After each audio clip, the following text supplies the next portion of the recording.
본 의원은 공동주택관리, 관광유람선, 수산어민 정책과 그리고 건강장애 학생 학습권, 특수학교 교육환경 개선에 중점을 두고 도정 질문을 드리고자 합니다. 지난 4월부터 경상남도는 전국 최초로 공동주택 관리비 다이어트를 지원하고 있습니다.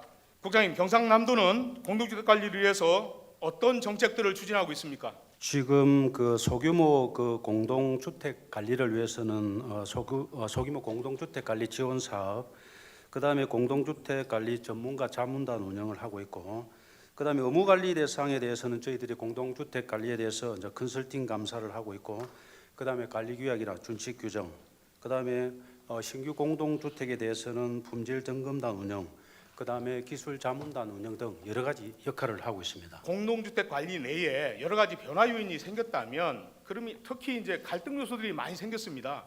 거기에 대한 대응을 어떻게 하고 있느냐 말이죠. 갈등 안에는 입주자 대표 회의의 구성이나 운영 또는 관리비 및 사용료 징수, 노후화에 따른 유지 보수, 또 층간 소음, 갈등 요소가 너무나 많습니다. 여기에 대한 대비책이 있어야 된다고 생각합니다. 우리 도에서는 다양한 정책을 고민을 하고 있지만은 의원님 잘 아시겠지만 계속 증가하는 수요에 대해 인력이나 예산이 제한되다 보니 다소 부족한 점은 있습니다. 향후에 저희들이 다양한 정책을 개발하고 그다음에 유관기관이나 관련 전문기관 간담회나 토론회 등을 통해서 저희들이 도민이 체감할 수 있는 그런 정책을 계속 발굴하도록 노력을 하겠습니다. 의무관리 대상 공동주택이 있습니다. 예. 이 의무관리 대상 공동주택은 단돈 1원도 예산이 편성되어 있지 않고 실제 지원도 안 하고 있습니다. 앞으로 이제 공동주택 지원을 위한 주민들의 요구가 어떤 부분이 있는지 좀 잘 파악하셔서 욕구에 맞는 도민이 체감할 수 있는 정책을 추진해 주시기 바랍니다. 공동주택 관리지원센터, 여기에 뭘 하는 곳입니까? 2017년도에 저희들이 설치를 해서 운영을 하고 있습니다. 여기에 이제 주요 업무는 민원 접수하고 상담 처리하고, 그다음에 관리규약 재개정 지원이나 관리비 절감 방안 연구나 정보 등을 이제 제공을 하고 있는 그런 사항을 업무를 저희들이 수행을 하고 있습니다. 지금 제대로 운영을 하고 있습니까? 실제 주택관리사들의 등록, 관리 이런 정도에 그치고 있습니다. 그렇지 않습니까? 결국에는 주민들 간의 갈등 문제입니다. 어떻게 갈등이 생기기 전에 예방할 수 있을까? 거기에 대한 고민이 좀 필요합니다. 원스톱 센터를 경상남도나 LH공사 또는 주택관리사 협회, 경남도회가 있습니다. 이런 곳에서 공동으로 운영하는 그런 시스템입니다. 그래서 전문가 그룹으로 구성된 여러 거버넌스를 구축해서 운영하면은 도민들 호응이 굉장히 높지 않을까 싶습니다. 앞으로 그 공동주택 감사와 소규모 공동주택 지원 사업에 대해서 18개 시군과 긴밀한 협의를 통해서 좀 더 나은 정책이 시행될 수 있도록 저희들이 고민하고 노력하겠습니다. 앞으로 공동주택 관리에 대한 행정 수요는 계속해서 증가할 수밖에 없습니다. 그렇다면은 이런 부분들이 좀 더 효율성을 기해야 되고, 그리고 경상남도는 정책 총괄과 예산의 지원 여기에 국한해야 되고 컨트롤 타워 역할을 해야 된다고 생각합니다.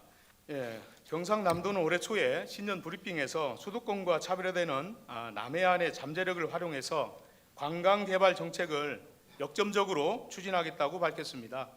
남해안 관광 정책 중 그동안 소외받고 있었던 관광 유람선의 활성화에 대해서 몇 가지 질문을 드리겠습니다. 거제, 통영, 남해에 이르는 다양한 섬들은 국내 관광객들의 발길을 사로잡고 있고, 향후 이제 가덕 신공항, 남부 내륙철도 이게 개통이 되고 나면 연계해서 세계적인 해양 관광 콘텐츠로 발전할 수 있는 좋은 여건을 갖추고 있다고 볼 수 있습니다. 관광 유람산업은 2014년 세월호 사고 이후 유도선 선령 제도가 도입됐습니다. 안전관리 기준이 강화되었고 코로나 팬데믹으로 이용객이 급감했습니다. 교통수단으로 활용되는 도선에 대해서는 선박 운영에 필요한 시설 개선이라든지 그리고 적자 노선에 대한 손실 보전을 규정을 하고 있습니다. 반면에 관광 등에 활용되는 유선에 대해서는 이러한 지원 규정이 없는 실정입니다. 다만 유도선 모두 선박 건조에 대해서는 보조나 융자를 받을 수 있도록 되어 있습니다. 관광 유람선업으로 등록하지 않는 이유가 있습니다. 지원이 하나도 없고 담당 사무관도 없고 아무것도 없는데 뭐하러 등록하겠습니까? 그걸 제가 지적하는 겁니다. 네. 남해안 관광 이 부분을 활성화시키려면 관광 유람선 육성 정책 반드시 필요합니다. 남해안 관광개발 정책을 역점적으로 추진하고 있는 경남도의 관광 정책 방향을 볼 때 관광 유람선업을 이대로 두고서는 해양 관광이 성공적으로 추진되고 있다고 말할 수 없을 것입니다. 이제라도 침체된 관광 유람선업 지원 대책을 마련하여 경상남도가 해양 관광의 중심지로 거듭날 수 있도록 노력해 주시기 바랍니다. 국민의 3분의 2가 공동주택에 거주하고 있습니다. 주거환경 개선 사업들이 사실 연간 2억밖에 되질 않습니다. 이런 부분 개선해야 되지 않겠습니까? 소규모 시설들은 시군에서 신청을 받아가지고 매년 지원해서 해결하고 있는 것도 있습니다만, 그래서 그런 시군이 자체적으로 해결을 못하거나 또 제도적인 부분이나 정책적인 부분, 또 컨트롤 타워 역할을 해야 될 부분, 이런 부분은 도가 담당을 하는 것이 맞다, 이렇게 저는 생각을 합니다.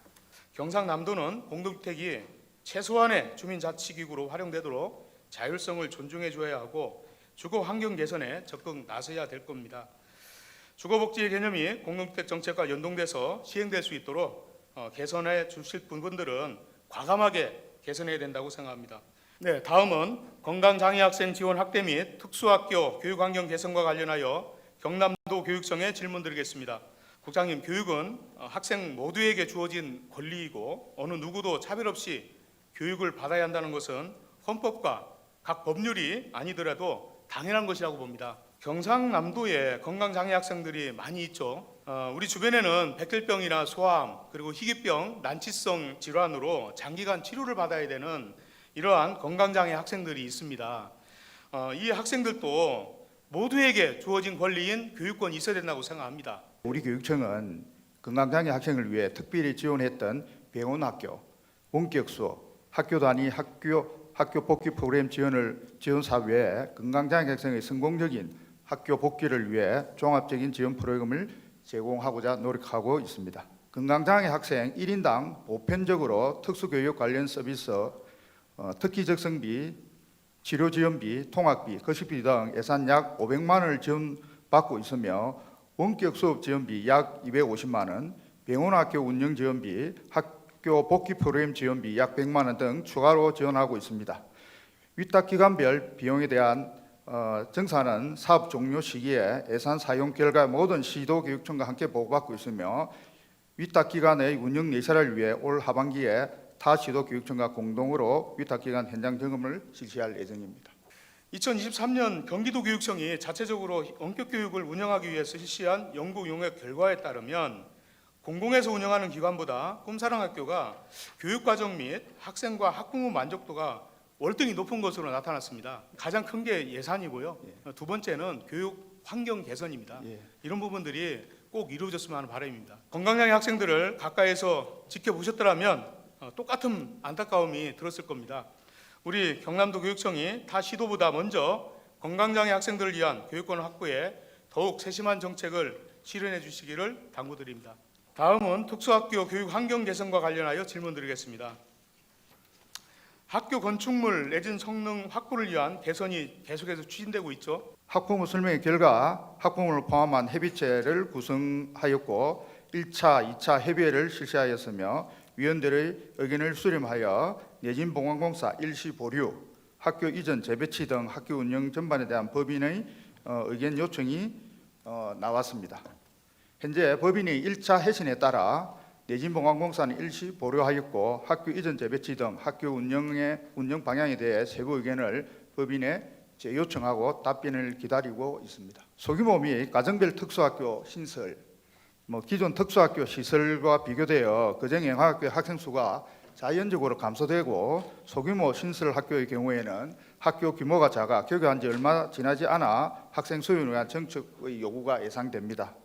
또한 소규모 특수학교 설립으로도 거제 예광학교의 환경 문제가 여전히 해결되지 않기 때문에 소규모 및 가정별 공립특수학교 설립은 면밀한 검토가 필요하다고 생각이 됩니다. 장애 학생들의 교육권 보장, 사회 참여 기회 확대, 사회적 통합 증진 등 다양한 측면에서 볼 때 공립특수학교 설립 이거 반드시 추진되어야 된다고 생각합니다. 본 의원이 지적한 그 거제 애광학교, 진주 해광학교도 이전 신축에 대한 방안을 꼭 마련해 주시기 바랍니다. 교육감님께서는 일찌감치 건강장애 학생들에 대해서 누구보다 더 각별한 관심을 갖고 있는 것으로 알고 있습니다. 경남도 교육청에서 건강장애 학생 지원을 위해 준비하고 있는 정책이 어떤 것들이 있습니까? 저희들은 꿈사랑 학교가 의원님이 지적하신 것처럼 교육 개발원에서 하는 스쿨 포유에 비해서 훨씬 더 아이들의 어떤 쌍방향 그 수업이 가능하면서 훨씬 더 아이들한테는 훨씬 더 좋은 수업을 이 내용을 가지고 있다는 것도 잘 알고 있습니다. 그런 점에서 제도의 한계가 있지만 최선을 다해서 지원하려고 노력하고 있습니다. 꿈사랑학교가 경남을 넘어서 전국의 건강장애 학생들의 교육을 전담하는 교육기관으로 거듭날 수 있도록 적극적인 관심과 지원을 부탁드립니다. 공동주택 정책의 효율적 추진과 해양관광 활성화를 위한 관광유람산업의 지원, 그리고 어민 중심의 수산정책 추진 등 도민의 요구는 단순한 정책 개선을 넘어 경상남도의 변화를 갈구하는 명확한 신호입니다.